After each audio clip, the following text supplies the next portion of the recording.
최근에 읽은 책 중에서 마드 쇼크라는 제목의 책이 있습니다. 자녀 교육에 관한 책인데요. 거기 보면은 한국 엄마하고 미국 엄마의 모성의 차이에 대한 실험이 있습니다. 중학생 자녀를 둔 한국 엄마 11명하고 또 미국 엄마 11명하고 총 22명의 엄마들을 대상으로 무슨 실험을 하는가 하니까 이제 이 엄마들에게 카드 게임을 하게 합니다. 그리고는 그 카드 게임 과정에서 이 엄마들이 이제 내게 이익이 났을 때와 손해가 났을 때, 그리고 상대방에게 이익이 났을 때, 손해가 났을 때, 이 두 가지를 동시에 알게 됐을 때 이 엄마들이 어떤 반응을 보이는가, 이걸 조사하는 실험이었는데요. 참 재밌는 결과가 나타났습니다.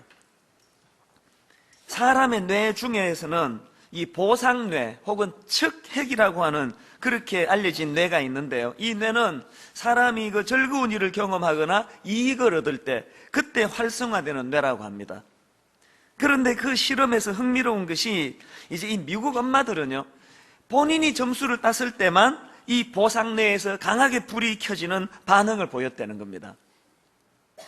여기에 반해서 한국 엄마들은 본인의 점수가 이익을 얻었을 때 보상뇌가 활성화되는 것이 아니라 오로지 상대방보다 더 많은 점수를 냈을 때에만 보상뇌가 강하게 활성화되더라는 것입니다. 이게 뭘 말하는 걸까요? 미국 엄마들은 그냥 내가 얼마나 잘했나, 여기에 관심에 초점이 있다면, 한국 엄마들은 내가 얼마나 잘했나 보다는 내 점수가 상대방에 비해서 얼마나 높은가 낮은가, 이게 훨씬 더 중요하다는 이야기입니다. 이 실험을 한 그 책에서 분석하기를 이 한국 엄마들의 두드러진 교육열, 그리고 내 아이와 다른 집 아이를 끊임없이 비교하는 성향, 이런 것들이 바로 이런 심리에서 비롯되지 않았을까, 그렇게 분석하는 글을 보았습니다. 그 책에도 나오지만 사실 우리나라 엄마들은요, 자기 애가 100점을 받아오면은 이렇게 묻습니다. 니네 반에 100점 받은 애가 몇 명이야? 이 더 나쁜 엄마는 이런 엄마예요. 네가 100점 맞을 정도면 뭐 다 100점이겠네 뭐. 항상 이렇게 비교 개념으로 아이들을 대하고 상대하는 이것이 그 아이들에게 얼마나 그게 교육적으로 힘들겠냐는 그런 이야기입니다. 저는 그 책을 읽으면서 지난 특세 강사로 오셨던 손봉호 교수님 말씀 한 대목이 떠올랐습니다. 최근에 영국에 있는 레가툼 경제연구소에서 세계 각국의 번영지수를 발표했는데, 그 중에서 행복지수, 또 삶의 만족도, 여기에 대한 조사가 있었는데 결과가 충격적입니다. 조사 대상국 110개국 중에서 한국이 104번째라는 것입니다. 송 교수님이 이걸 의역하면서 이 말은 대한민국이 지금 세계에서 6번째로 불행한 나라라는 뜻입니다, 그렇게 말씀하시더라고요. 사실 우리가 지금 경제적으로도 굉장히 발전하고 있고 먹고 살기 좋아졌다 그러고 또 모든 것이 다 성장하고 있는데, 그러나 우리 한국 사회는요, 불만으로 가득 차 있는 사회라는 것입니다. 그 110개국 조사 국가들 가운데서는 네팔, 방글라데시, 파키스탄, 나이지리아, 아프리카에 있는 여러 나라들, 이런 가난한 나라들이 포함되어 있는데요, 그 나라들은 비록 물질적으로는 우리보다 가난하고 먹고 살기가 어려운지는 몰라도, 그러나 그들의 삶의 만족도는 우리 대한민국보다 훨씬 높다는 거예요. 왜 한국은 이렇게 불행한가는 거예요? 왜 행복지수가 이렇게 낮았냐는 거예요. 손봉호 교수님이 그 두 가지로 분석하시는데요, 하나는 한국 사회의 정직하지 않은 것 때문에, 또 도덕지수가 낮아서 그렇게 분석을 하시고요, 또 하나는 뭐냐 하니까 극심한 경쟁심 때문에 그렇다는 겁니다. 그 낮은 도덕지수에 대해서는 지난 시간에도 말씀을 드렸습니다만, 그 국제투명성 기구에서 2011년도에 대해 발표하기를 한국의 투명성 지수가 세계 43위라는 것입니다. 그리고 레가툼 연구소에 의하면은 세계 110개국 가운데 우리나라의 신뢰지수가 74번째입니다. 왜 신뢰지수가 이렇게 낮을까요? 속이니까. 최근에 제가 우연히 텔레비전을 보니까요, 거기에 그 식당을 조사를 하는데 몰래 이제 카메라를 숨기고 들어가가지고 이제 이런 거예요. 벽에다가 그 소고기 1인분 뭐 몇백 그램, 이제 제가 그 수치까지는 기억이 안 납니다만 또 돼지고기 1인분 몇백 그램 이렇게 나와 있는데요. 이제 이 취재팀이 갔습니다. 그리고는 이제 몰래 카메라를 숨겨놓고는 뭐 여기 소고기 뭐 3인분을 주세요. 그러고는 주는 소고기를 가지고 이제 무게를 재보니까 세상에 상당히 많은 식당에서 속이는 거예요. 심지어는 어떤 식당은요 3분의 1을 속이더랍니다. 그러니까 4인분 시키면 3인분밖에 안 나오고 뭐 이런 식이에요.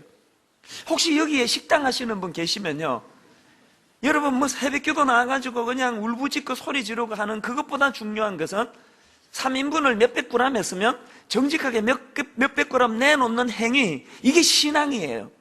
이런 게 잘 통용이 안 되니까 주머니에서 먹으면서도 이거 속는 거 아닌가, 이러니까 어떻게 행복하겠냐는 거예요. 뭐 정부가 뭐 발표하면은 안 믿잖아요. 암만 전문가가 뭐 맞는 얘기다고 100번 얘기해도 안 믿는 거예요. 믿을 수 없다는 거예요. 이런 사회가 어떻게 행복하겠냐는 것입니다. 그런가 하면은 우리나라가 불행한 이유는 두 번째로요, 극심한 경쟁심 때문이라는. 앞에서도 말씀드렸습니다만 한국 엄마들이 가지고 있는 그 상대방에 대한 경쟁심으로 가득 찬 이런 자녀 교육으로는 우리 아이들을 불행으로 그렇게 이끌 수밖에 없는 구조라는 겁니다. 그 송 교수님 표현으로 뭐든지 경쟁하려고 달려들고 뭐든지 자기가 1등 해야만 직성이 풀리는 이런 사회 구조로는 1등 한 명 말고는 다 불행한 거 아니냐는 거예요. 그 1등인들 행복하겠습니까? 언제 뺏길지 모르는 그런 불안한 구조 속에서 얼마나 불안하겠냐는 겁니다. 이런 맥락에서 보면은 참 이 한국 사회는 어른들이 애들한테 참 못달짓한다, 그런 생각을 합니다. 제가 청소년 사역할 때 그 고3 입시생 부서를 맡은 적이 있거든요. 얼마나 살벌합니까? 고3 아이들이 한 이맘때쯤 된 것 같아요.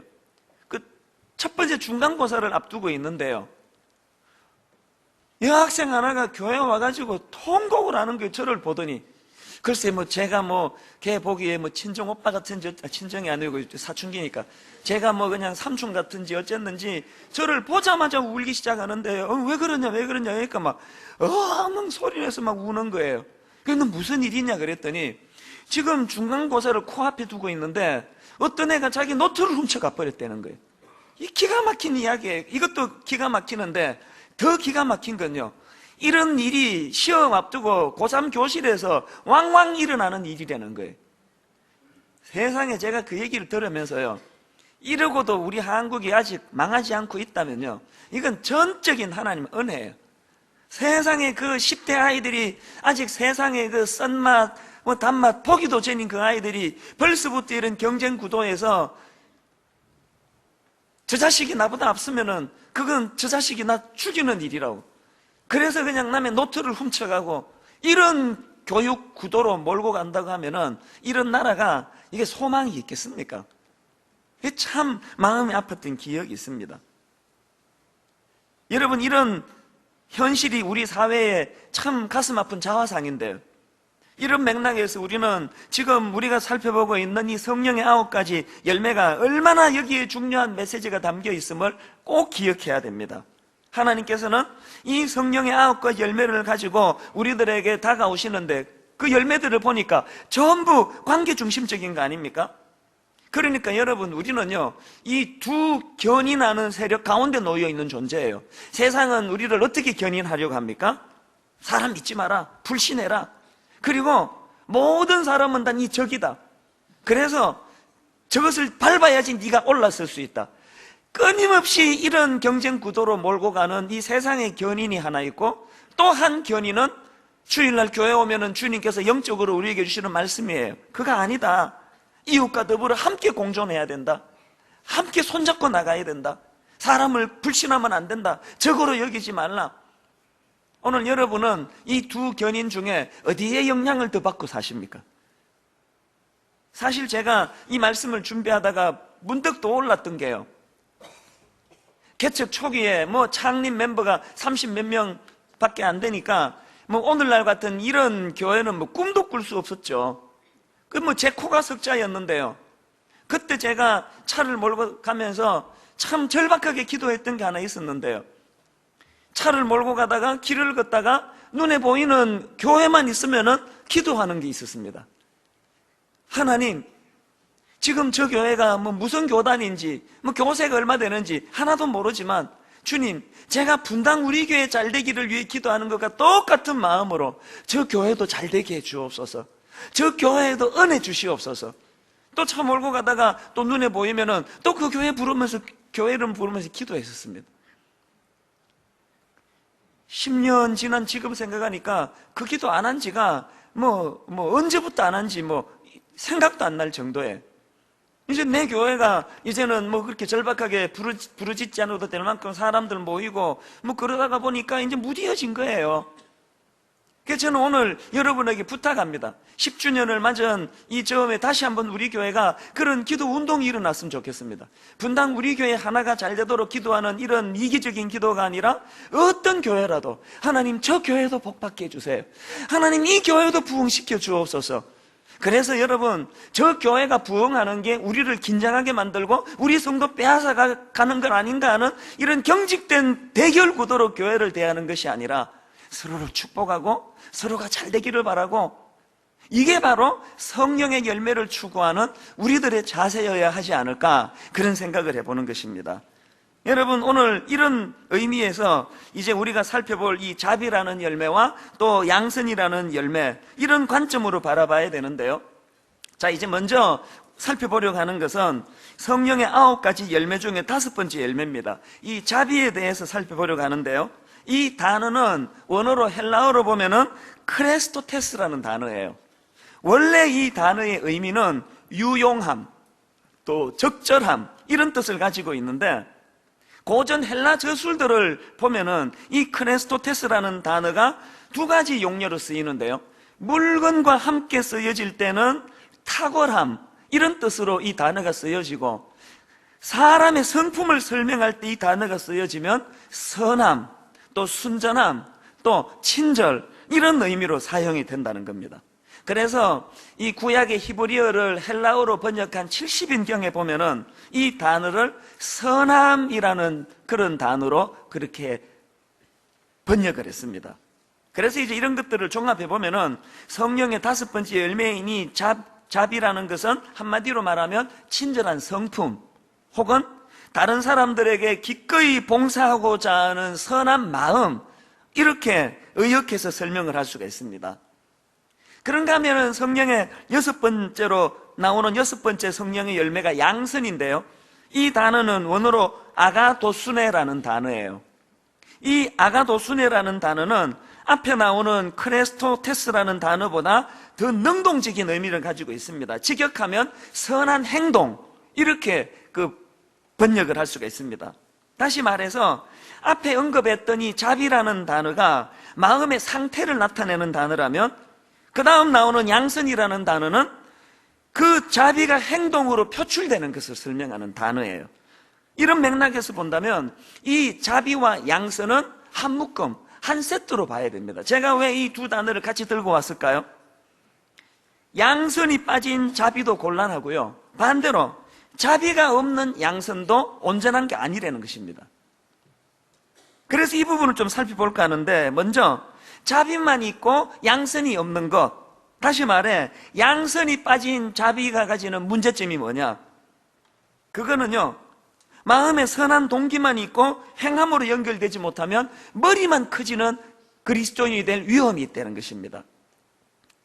안철수 씨가 최근에 어느 강연회에서 이런 예화를 사용했습니다.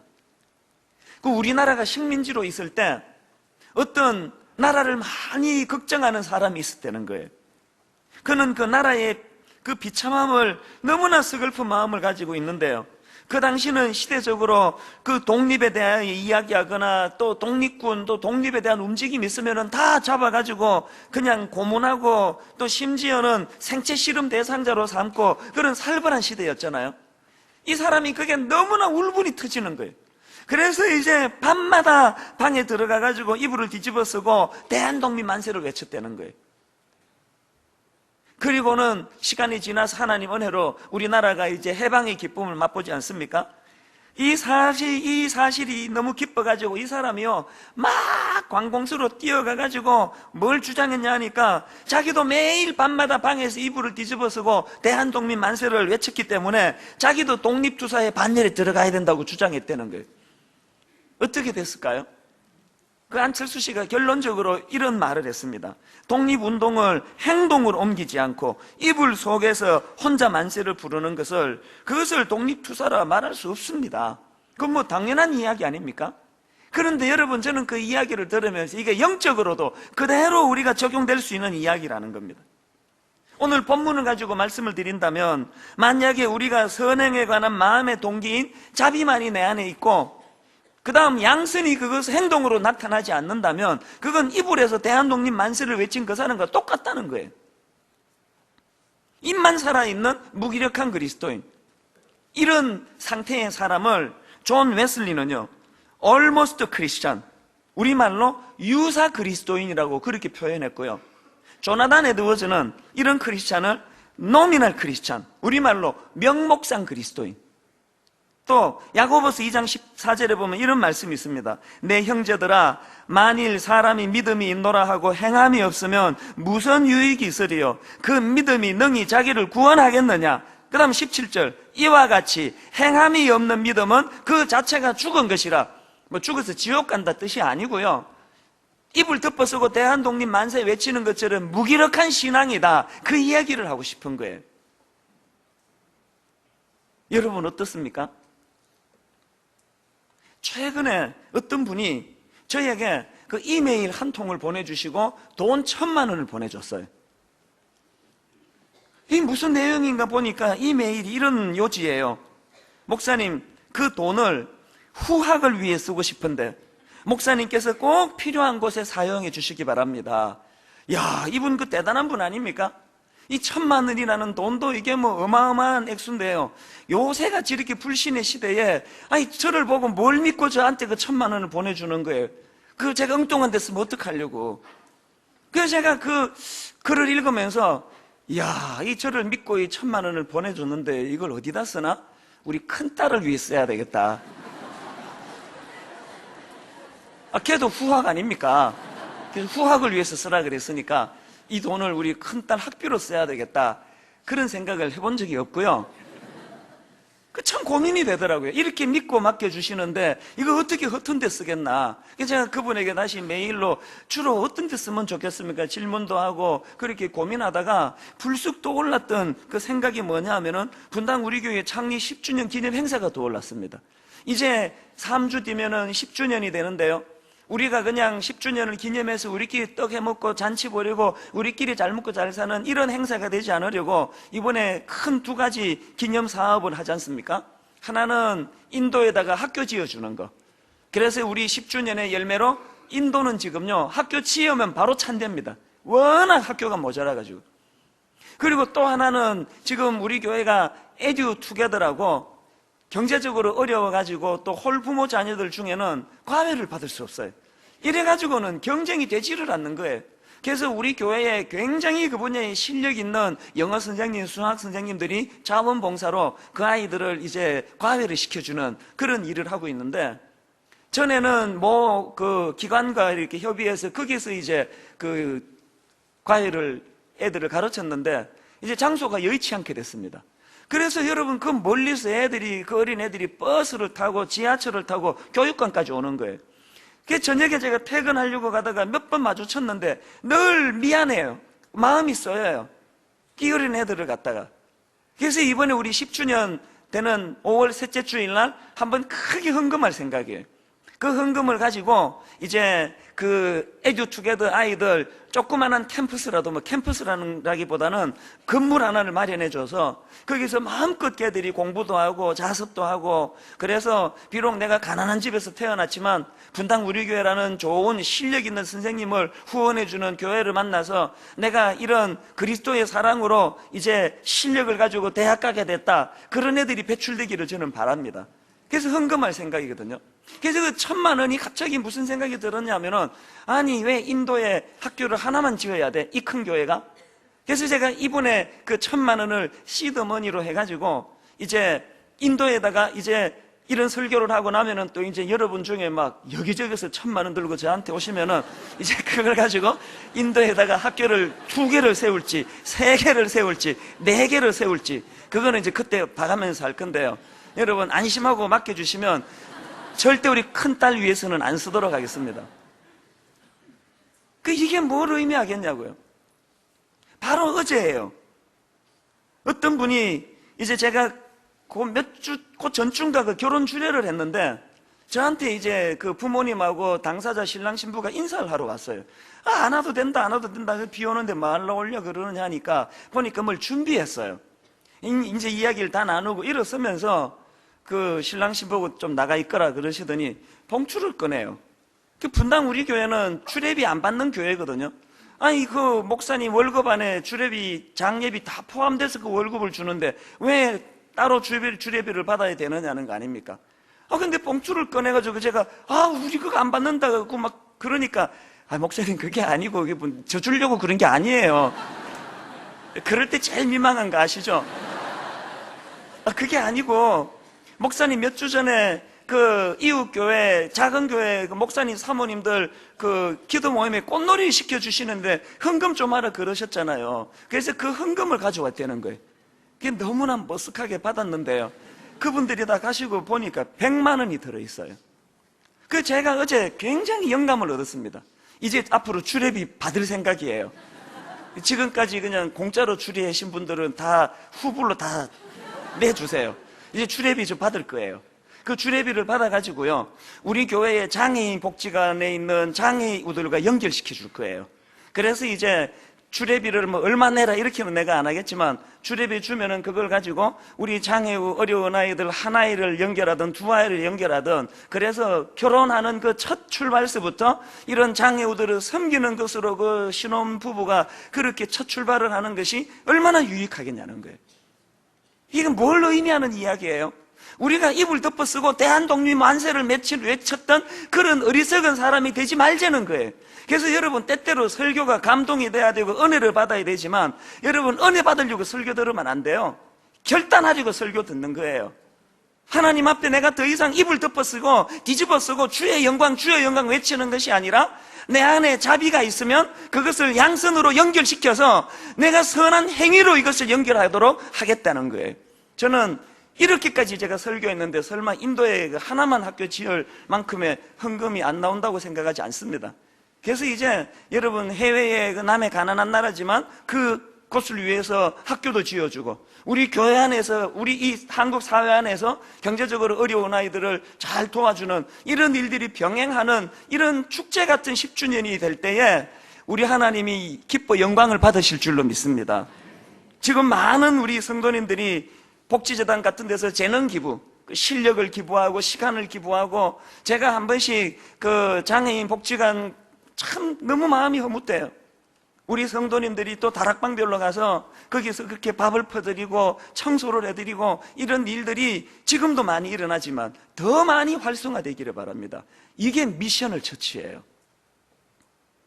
그런가 하면은 두 번째로 반대로 이번에는 양선은 있는데 그런 착한 행위는 있는데 자비가 없다. 그 자비가 빠진 양선이 무슨 문제일까? 바로 이 부분을 설명하는 말씀이 고린도전서 13장 1절입니다. 내가 사람의 방언과 천사의 말을 할지라도 사랑이 없으면 뭐 같다고요? 소리나는 구리와 울리는 꽹과리 같고. 여러분 그 꽹과리 소리 기억나세요? 짜증이 나요. 그 막 시끄러워요. 여러분 우리가 행하는 그 선한 행위, 선한 구제 행위가 이게 하나님 나라에서 시끄럽다, 소음이다 소음, 이런다면 이게 얼마나 허무한 섬김이겠냐는 거예요. 우리의 이 섬김 안에 뭐가 있어야 된다고? 자비. 이 자비, 선한 마음, 선한 동기가 함께 할 때 더 이상 울리는 꽹과리 같은 그런 험한 봉사가 아닌 줄로 믿습니다. 제가 최근에요, 이 자비가 빠진 그런 행위가 왜 위험한가를 최근에 제가 경험했는데요. 어느 돌잔치를 갔습니다. 돌잔치에 이제 뷔페 식당에서 하더라고요. 그래서 이제 한 20, 30분 막 배 터지게 먹고 그러고 있는데 이제 직원이 나오더라고요. 자, 여러분 실컷 드셨습니까? 이제 잠깐 축하 순서를 갖겠습니다. 보니까요, 이제 그것만 전담하는 직원 같아요. 얼마나 매끄럽게 진행을 잘하는지 뭐 청산유수 같아요. 그래서 제가 맨 앞에 앉아서 유심히 봤는데 한참 보다가 보니까요, 뭐 하나가 아쉬워요. 그 진행하는 게. 그게 뭐가 아쉬운가 내가 발견했는데 보니까요, 이 사람은요, 자기에게 맡겨진 그 진행은 너무나 실수 없이 매끄럽게 잘하는데 뭐가 문제냐? 진짜 주인공 축하받아야 될 그 애한테는 눈도 한 번 안 줘요. 그 아이에 대한 사랑이 없어요. 기계적으로 하는 거예요. 그거 하고 돈 받아 먹는 그런 사람처럼 제 눈에는 그렇게밖에 안 보였습니다. 그래서 아마 이게 직업병일 거예요. 그걸 보면서 혹시 내 목회가 저러지는 않을까? 누가 봐도 흠잡을 게 하나도 없고 누가 그냥 시비 걸거리가 없이 깔끔하게 일을 처리하는데 거기에 사랑이 빠져 있는 거. 우리 목사님들이 성도님 가정에 신방을 갔는데 그 신방받은 그 성도가 무슨 그 시비를 걸 수 없을 만큼 완벽하게 순서를 가지고 다 해주는데 거기에 석연치 않은 우리 가정에 대한 사랑이 느껴지지 않는 거. 설교를 제가 지금 뭐 열심히 준비해가지고 여러분이 보기에 흠잡을 게 별로, 착잡을 게 별로 없는데 거기에 하나님의 자비가 담겨 있지 않은 설교라면요, 그것은 꽹가리예요, 꽹가리. 하나님 나라에, 지금 하나님 나라에 막 소음이 유발되는 거예요. 그래서 제가 그 뷔페 식당에서 그 짧은 시간에 참 많은 생각을 했습니다. 내가 오래 목사 노릇을 하면서 저렇게 뺀질뺀질하게 변질되어 가지고 전혀 사랑이 없으면서도 목사 노릇을 손색 없이 하는 이런 자리에 내가 빠져 있는 건 아닐까. 여러분, 그날 성령님이 그 뷔페 식당에서 저에게 말씀 한마디 하셨습니다. 이런 말씀을 하시는 것 같아요. 나는 네 마음을 원한다. 나는 네 마음을 원한다. 지난 수요일 날 우리 교회에서 임직식을 하지 않았습니까? 장로, 권사, 안수입사 한 300여 명 가까이 임직을 받았습니다. 모든 교회가 다 그렇게 하듯이 이번에 저도 그 300여 명의 임직자들에게 헌금을 강요했습니다. 여러분, 헌금하셔야 됩니다. 하나님 은혜를 은혜로 알고 감사하셔야 됩니다. 단 액수는 교회가 정하지 않습니다. 그 왜 교회가 정해야 됩니까? 액수는 교회가 정하지 않습니다. 혹시 여러분 중에 경제적으로 지금 어려우신 분, 10,000원만 하시면 됩니다. 정말 어려울 때는 10,000원도 아쉽잖아요. 그게 어려우십니까? 1,000원만 하시면 됩니다. 단 거기에 자격 없는 자를 향한 이런 임직의 은혜의 마음을 담아가지고 그 마음을 담아서 1,000원짜리 한 장 정성껏 하나님께 드리면은 장로 후보, 안수집사 후보, 권사 후보로 그 1,000원은 손색 없는 금액이라고 저는 믿습니다. 거기에 마음을 담았어요. 왜? 우리 주님은 우리에게 난 네 마음을 원한다. 여러분, 하나님을 무슨 가난뱅이 거지 취급하시는 분 아주 악한 짓이에요. 하나님이 여러분 던져주는 그 적선하듯 던져주는 그 몇 푼이 아쉬운 분 아니에요. 이미 부여하신 분이에요. 모든 걸 다 가지신 분이에요. 그 하나님이 우리에게 헌금을 원하실 때는 난 네 마음을 원한다. 네 땀의 결정체, 네 눈물의 결정체, 그 네가 소중히 여기는 그 헌금을 내가 그것을 받음으로 말미암아 너의 마음을 받기 원한다. 그리고 영적으로, 육적으로 더 많은 것을 내게 되돌려 주기를 원한다. 이런 영적인 관계 차원에서 하나님께서 헌금을 바라보시는 거예요. 저는 그 임직자들을 위시해서 오늘 모든 성도님들에게 간절히 부탁드립니다. 하나님 말씀이 난 네 마음을 원한다. 그게 자비예요, 자비. 그래서 이 둘의 균형이 참 중요한데요. 자, 근데 여러분, 여기서 기억해야 될 게 뭐냐면은 이 자비와 양선이 조화를 이루는 그 삶이 참 필요한데요. 이 자비와 양선의 조화를 이루기 위해서 두 가지 사실을 꼭 기억하셔야 됩니다. 첫째로는 이 자비와 양선의 정신 밑바닥에 그 하나님 마음입니다. 긍휼함이 반드시 포함되어야 된다는 사실을 기억해야 된다는 거예요. 성경을 보면은요, 이 자비라는 단어하고 긍휼이라는 단어가 같은 의미로 그 쓰여지는 것을 종종 볼 수 있습니다. 특히 누가복음에 보면은 이 두 단어가 혼용되는 걸 볼 수 있는데요. 누가복음 1장 50절에 보면은 긍휼하심이 두려워하는 자에게 대대로 이르는도다. 여기 사용된 긍휼이라는 단어가 엘레오스라는 단어예요. 근데 여러분이 엘레오스라는 이 단어가 누가복음 1장에서만 5번 등장합니다. 그리고 이 5번 모두 긍휼이라는 단어로 그렇게 번역을 합니다. 그런데 똑같은 단어인데 누가복음 10장 37절에서는 이 단어를 자비로 번역합니다. 이르되 자비를 베푼 자니이다. 예수께서 이르시되 가서 너도 이와 같이 하라 하시니라. 여기 나오는 자비가 똑같은 엘레오스라는 단어예요. 제가 이 말씀을 보면서 깨달은 게 뭐냐면요, 성령의 열매 중 하나인 이 자비라는 것은 그 내면에 이 하나님의 긍휼, 이걸 재료로 해서 사용된 열매라는 사실이에요.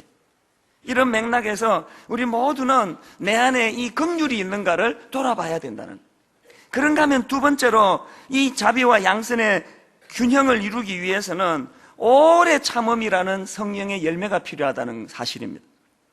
자, 갈라디아 5장 22절에 나오는 성령의 열매 순서를 한번 보세요. 오직 성령의 열매는 제일 먼저 사랑, 그 다음에 희락, 그 다음에 화평, 그 다음 뭐가 나옵니까? 오래 참음. 그리고 그 다음 나오는 게 자비, 그 다음 나오는 게 양선이에요. 어느 추석에 보니까요, 이 순서를 설명하기를 이 자비라는 성령의 열매는 앞에 나오는 오래 참음과 그 뒤에 나오는 양선, 이 두 사이를 연결하는 가교, 다리 역할을 한다는 거예요. 뭘 의미할까요? 내 안에 하나님의 긍휼하심을 바탕으로 한 자비가 있으면 이 오래 참음이라는 덕목을 끄집어내 사용해야 되고, 이 오래 참음으로 내 안에 자비가 형성이 될 때 이것이 삶 속의 행동으로 양선으로 연결이 돼야 된다는, 이런 맥락에서 내가 자비를 베푼다는 것은 참아주는 거예요. 이건 우리 한국 사회를 향해서도 마찬가지예요. 우리나라가 뭐 이것도 문제고 저것도 문제고 어떨 때는 막 이민 가버릴까? 뭐 이렇게 뭐 화딱지가 나는 일들이 많은 사회지만요, 그러나 오래 참음의 눈으로 발전적인 개념으로 이 사회를 바라본다고 하면은 하나님께서는 이 한국 사회를 좋은 방향으로 이끌고 계신다는 이 믿음이 필요합니다. 사실 제가 어린 시절만 해도 우리 한국 사회는 훨씬 미숙했습니다. 세상의 장애인들을 비하해도 그런 나라가 없었을 거예요. 아침에 시각장애인이 이렇게 식당에 들어가면 식당 주인이 나가라 그래요. 나가시라고. 어디다가 이게 들어오냐고 아침부터 재수없게 소금을 막 뿌려요. 이런 어처구니 없는 게 대한민국이었습니다. 지금 여러분, 장애인을 대하는 한국 사회의 시각이 얼마나 달라지고 있습니까? 이제는 그런 식으로 했다가는 뭐 그 가게 문 닫아야 될 거예요. 이거 얼마나 발전입니까? 제가 앞에서 도덕지수가 낮다, 투명성이 낮다 그랬지만요, 제 기억으로 20년 전, 30년 전 비하면은 굉장히 정직해지고 있는 걸 느낍니다. 정치적으로도 마찬가지 아닙니까? 제가 대학 다닐 때는요, 저같이 온순한 사람도 그냥 돌을 들고 길거리로 나갈 수밖에 없었습니다. 그냥 울분이 가득 채가지고 5공이 시작되던 그 무렵인데, 이건 뭐 대학 캠퍼스에 학생 반, 사법경찰관 반이에요. 그러면 말만 하면 잡아가니까 막 분통이 터지고 울분이 가득하고 그런 대학 시절을 보냈습니다. 그러다가 제가 이제 83년도에 이민을 갔는데요, 정말 내가 잊을 수가 없어요. 미국 교수님이 수업을 하는데 그 당시 레이건 대통령이에요. 막 현직 대통령 욕을 하는 거예요. 저런 멍청이를 뽑아가지고 이 미국 사회가 큰일 났다고, 이제 저 멍청이 때문에 이제 이 미국은 망할 거라고 막 그런 식으로 막 퍼부어대는데요, 제가 막 그냥 등골이 오싹한 거예요. 자꾸 뒤가 돌아다 보이더라고. 누구 잡으러 안 오는가. 근데 지금 여러분 몇십 년 지나지 않아가지고 이제 뭐 그냥 우리나라도 뭐 대통령에 대해서 뭐 막 그냥 욕하고 그래도 잡아가는 일이 없어지는, 이것만 해도 야, 옛날에 비해서는 참 많이 발전했다. 그래서 우리 젊은 세대가 보기에는 여전히 문제가 많고 여전히 불합리한 게 많아 보이지만 어떻게 해야 된다고요? 인내하면서 믿음을 가지고 기다려주고 어떻게 해야 돼요? 기도해야 된다는 거예요.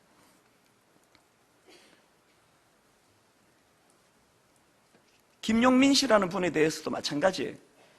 이분이 그 국회의원 선거 과정에서 그 막말 파동으로 그러면 제가 들어봐도 여성 비하의 문제, 또 우리 노인들 비하의 문제, 교회에 대한 비하의 문제, 여러 가지 문제가 많아요. 선거가 딱 끝나고요, 자기 교회를 못 갔답니다. 제가 오늘 그래 보니까 자기 교회를 못 가고 이제 인터넷으로 이제 예배를 드리는데, 설교를 듣고 있는데, 그래도 자기가 그 믿는 분이니까 그 설교를 듣지 않았겠냐고요. 그 설교에서 목사님이 갑자기 설교하다가 막 자기 욕을 하더래요. 상처를 받을 거 아니에요? 꺼버렸대요.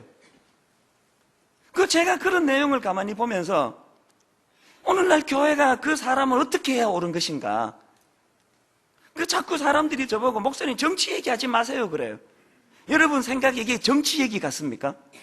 그분 말이 옳다 그르다를 내가 평가하면 그건 정치지만요, 오늘 제가 강조하고 싶은 건 뭐냐 하면은 그 사람이 그렇게 미숙해서 그런 막말을 했다고요. 어떻게 해야 돼요? 내쳐야 됩니까? 이제 마귀 자식이라고? 이제 교회도 얼씬하지 말라고? 그래서 교회에 적대감을 품고 칼을 갈도록 내버려 두는 게 과연 성경적일까요? 품어야 되지 않습니까? 물론 회개해야 될 거 회개해야 되고 잘못을 깨닫게 해야 되지만 그냥 독을 품고는 회개하라 그런다고 회개합니까? 오늘 우리 사회가 자비하심, 거기에는 하나님의 긍휼함, 하나님의 긍휼은 뭐가 필요하다고요? 오래 참음. 이런 식으로 자꾸 젊은 세대와 나이 든 세대가 골이 깊어지고 서로가 오해가 깊어지고 한다면은 누가 풀어야 됩니까? 강자가 풀어야 될 거 아닙니까? 그래도 기득권자가 풀어야 될 거 아닙니까? 그런 맥락에서 저는 목사로서 그분의 발언에 대해서 참 우려하는 게 많지만, 그럼에도 불구하고 왜 목사 아들로서 저렇게 교회에 원한을 품게 되었나? 제가 기존 교회 목사로서 혹시나 그 말 속에 그 막말하는 거 이런 거 다 걸러내고 내가 귀를 기울여야 될 내용은 없나? 그런데 관심을 가져주고 또 그런 사람조차도 교회 안으로 끌어들이고 품어주고 사랑으로 용납해주고, 그래서 회개에 이르도록 마음을 열게 하는 게 그게 교회 아닐까요? 오늘 교회가 이런 식으로 자꾸 대결 구도로 나간다면은, 그래서 제가 지난주에요, 그 트위터에 어떤 분이 올린 글 하나가 참 내 마음을 움직였습니다. 이런 글을 올렸습니다. 어둠의 핵심적인 힘은 미움이다. 명언이에요. 한국교회 타락했다, 무능하다, 목사들 돈 밝힌다, 여자 밝힌다, 별의별 타락이 다 나오지만 교회의 가장 위험한 타락은 미움이 존재하고 있는 거예요. 그래서 어떻게 해야 됩니까? 제가 이런 부담스러운 설교를 자꾸 하니까 이제 많은 분들이 힘드시나 봐요. 목사님은 사실 지킵니까? 설교하는 대로. 그런 글이 올라와요. 여러분, 이 자리는요, 제가 지키는 자리까지만 설교하는 자리가 아니에요. 이 자리는 정답을 말하는 자리예요. 저도 지키려고 노력하고 있습니다. 또 여러분도 각자의 믿음의 분량 따라 가랭이가 찢어질 것 같으면 못하는 거죠. 어떻게 해요? 그러나 저는 정답을 말씀드릴 수밖에 없는 거예요. 그리고 그 정답을 말씀드린과 동시에 이 세상에 정오와 분노를 심어주는 악한 세력이 우리에게 미움을 가지고 공격한다 할 때 우리는 성령의 열매를 가지고 방어할 수 있고, 무엇보다 중요한 것, 우리가 성령님을 의지하면 내 안에 그런 넓은 마음이 점점 확장된다는 이야기예요. 그리고 더 중요한 것, 그렇게 진정으로 내가 용서하고 품고 사랑하게 될 때 겉으로는 내가 손해보는 것 같지만 내 안에 성령님 주시는 진정한 기쁨이 용솟음 친다는 것을 경험하는 게 신앙생활이라는 거예요. 지키든 말든 그건 여러분이 할 일이에요. 저는 외칠 수밖에 없는 거예요. 무엇을요? 끊임없이 용서하자고, 끊임없이 인내하자고, 끊임없이 기다려주자고. 만약에 제가요, 이렇게 참아내야 된다, 오래 참아야 된다는 것을 무슨 기득권을 보호하는 차원에서 하는 설교라면 저는 타락한 인간이에요. 이건 기득권을 말하는 것도 아니고 약자를 말하는 것도 아니에요. 여러분 각자가 여러분 입장에서 받아들이시면 돼요. 여기 강자 계세요? 사장님 계세요? 약자에 대해서 더 너그러워지세요. 여기 약한 분 계세요? 강자에 대해서 기도하면서 그가 변화되기를 바라되 미움을 가지고 접근하지 마시라는 거예요. 결론을 맺으려고 합니다. 로마서 15장 1절 2절이요. 믿음이 강한 우리는 마땅히 믿음이 약한 자의 약점을 담당하고 자기를 기쁘게 하지 아니할 것이라. 우리 각 사람이 이웃을 기쁘게 하되 선을 이루고 덕을 세우도록 할지니라. 우리 안에 있는 그런 미움이 다 사라지고 성령의 열매 의지에서 그렇게 용납과 용서와 관용과 사랑이 내 안에 넘쳐나는 복된 신앙인들 되시기를 주님 이름으로 축원합니다. 오늘 이 설교 말씀을 녹여놓은 말씀 같아요. 보소서 주님, 나의 마음을, 내 내면 세계를 들여다봤더니 선한 것 하나 없습니다. 우리 가사를 생각하시면서 함께 찬양하시겠습니다. 보소서 주님,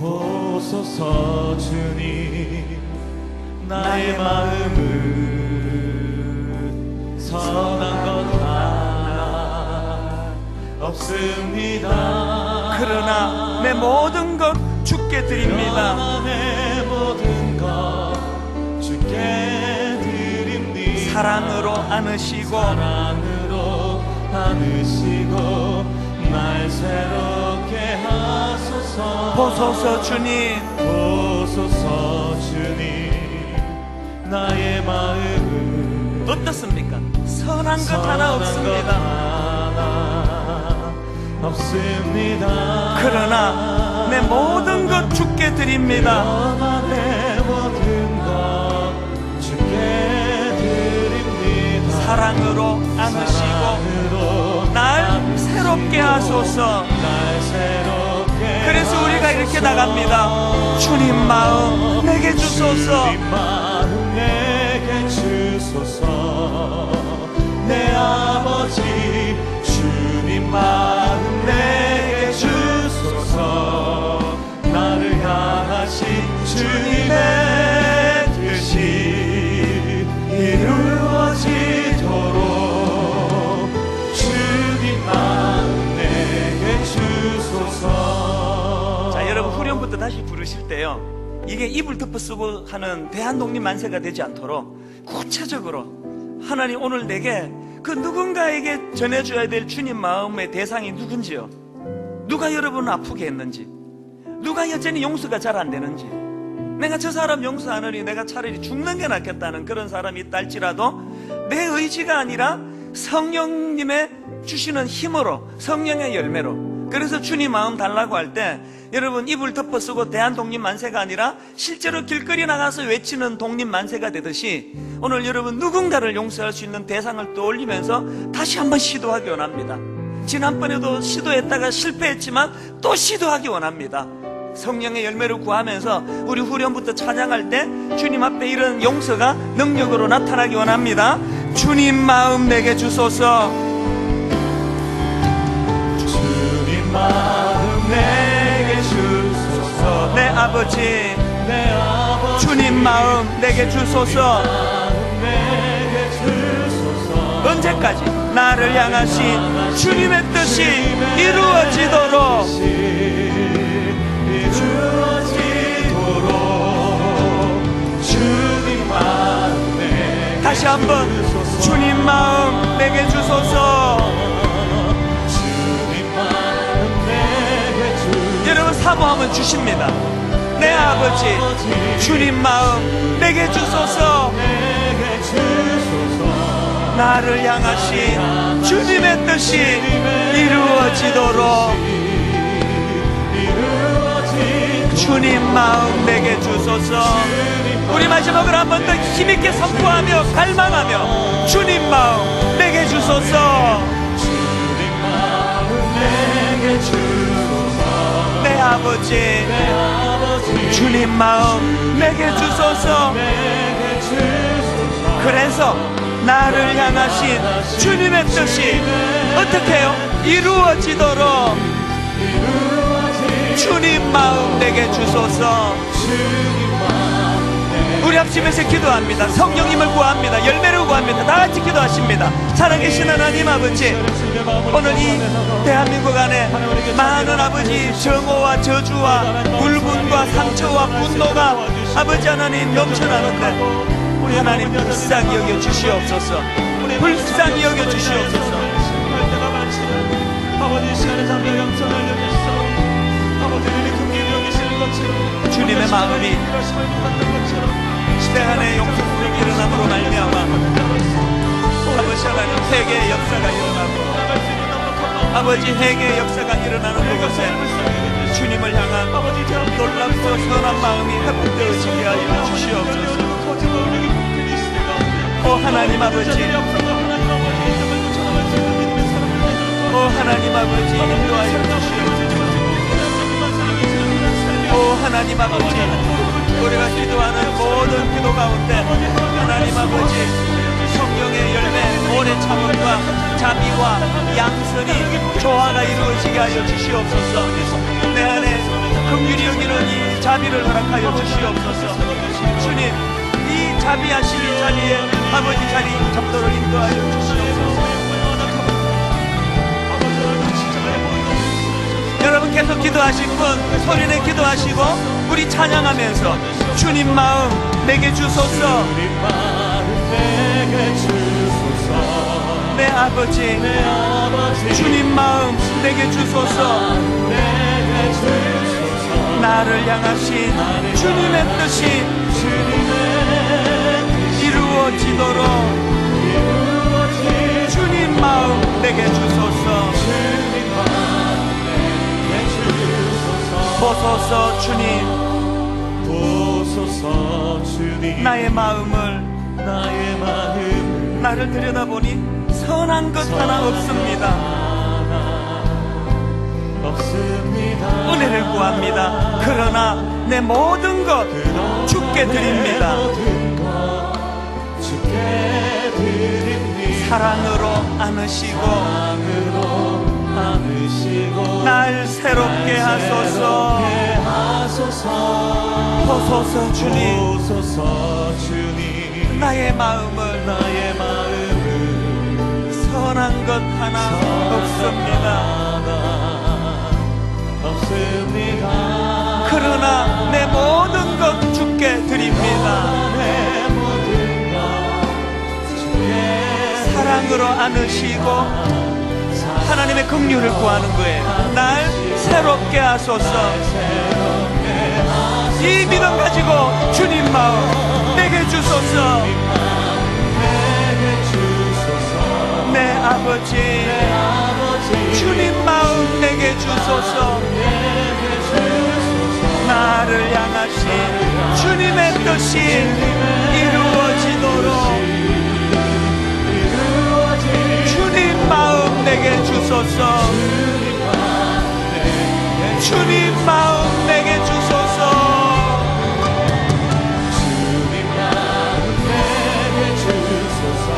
내 아버지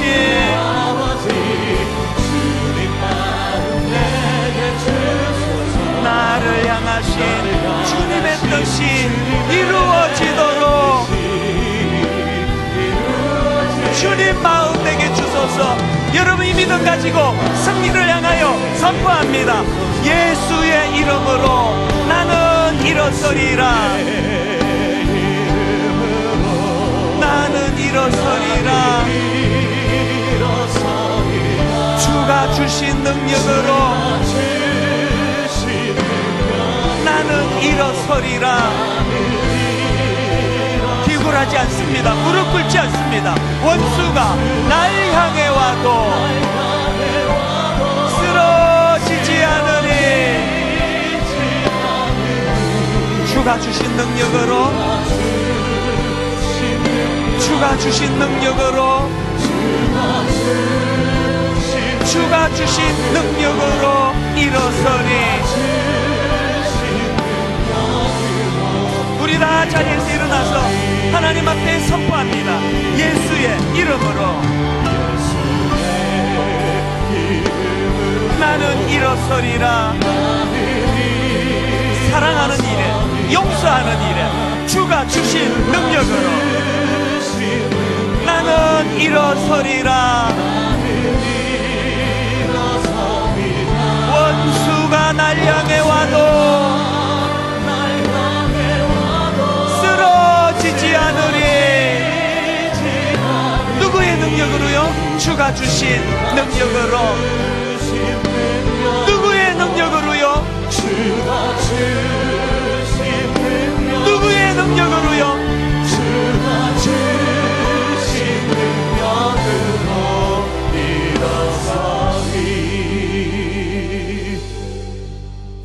여러분, 어릴 때부터 세뇌되어 온 이 교육 구조가 우리 모두를 지금 장악합니다. 우리도 모르게 경직되어 있고, 누군가 나를 해코지하면 절대 용서할 수 없고, 누군가 나랑 다른 생각을 가지면 그는 내 이웃이 아니고 적이라는 이런 생각으로 몰고 가는 이 악한 사단의 온갖 계계가 한만두를 뒤덮고 있다면, 하나님 다시 한번 힘을 얻어서 성령의 열매, 성령의 능력 의지에서 주님의 긍휼하심을 바탕으로 한 이 자비하심을 가지고 오래 인내하고 참음으로 하나님 양선의 자리로 나가기를 원합니다. 이번 한 주간 그런 일에 한 번 더 힘을 얻어 달려나가서 승리하는 저와 여러분들 되시기를 주님 이름으로 축원합니다.